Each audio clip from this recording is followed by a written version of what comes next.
bit of real life. I'm not a fan of traffic. I am most definitely one of those ADHDers that can be very vocal and not pleasantly when I'm in the car.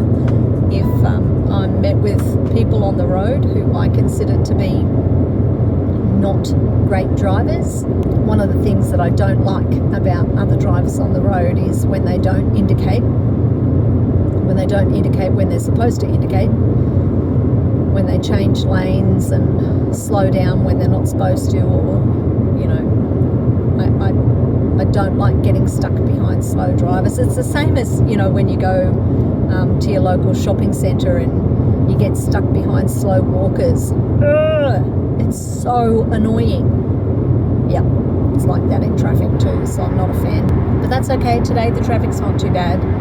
I always thought that I was a little bit aggressive when I get behind the wheel, but my brain just works differently, and I don't have much tolerance for people who are idiots. Like this motorbike. I've got a motorbike coming past me at ridiculous speeds.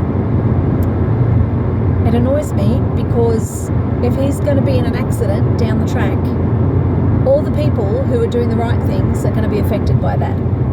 And people in his life are also going to be affected by that, but not him.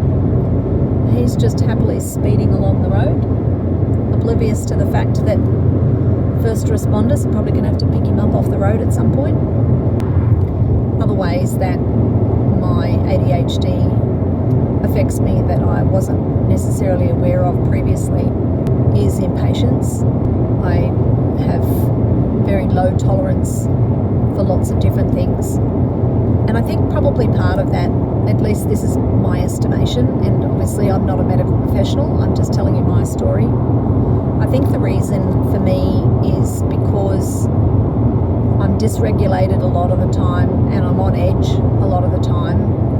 And when I'm stressed, you know, my cup is full or very close to full, so it doesn't take much for it to overflow.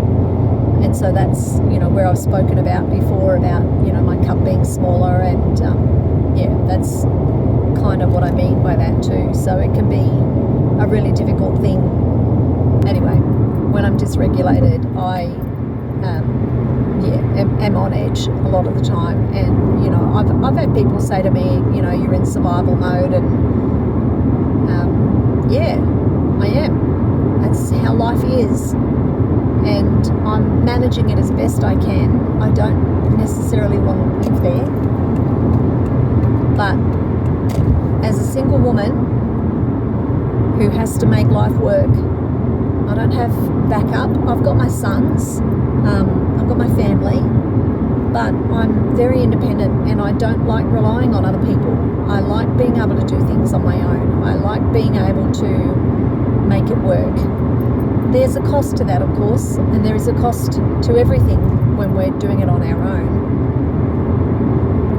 But I'm a strong and very capable woman, and I'm very intelligent, and I can make things work, and so I do. It costs. It means that I can get stressed out, and I need to work out better ways of self-care. I need to work out much better ways to manage my stress, manage when I'm feeling dysregulated, how to get myself regulated again. I need to work out better ways to do that. My health hasn't been the greatest of late. I've been in hospital a few times with been having palpitations, heart palpitations. A couple of times I've had some chest pains. It's all been benign, and we've done further testing and they can't find any particular reason for it. I've always been affected by stress, physically affected by stress.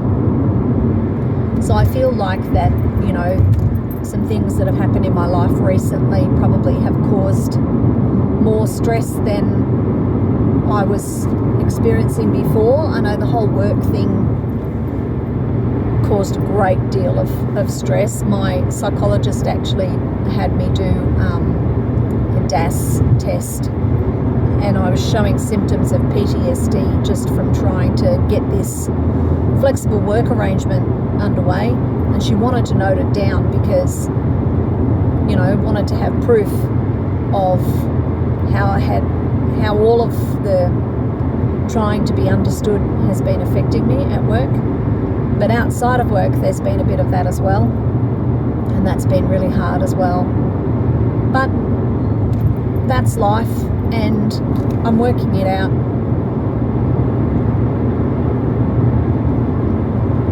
You know, life isn't perfect. I've said that before. But to be honest, it's pretty good though. The fact that I get to come over and babysit my grandson once a week, and I'm building that beautiful relationship with him, and he knows me as he's growing up, is just magnificent. Being a grandparent, honestly, I've heard many people talk about how amazing it is, but it's beyond amazing. It's just incredible. I cannot wait to see his face light up when he sees me, and it does every time. I get the gorgeous little smiles, and you know, he's just learning and growing so much every week, and I just love being part of that. But I'm nearly there, so time to sign off for now. Thanks for watching.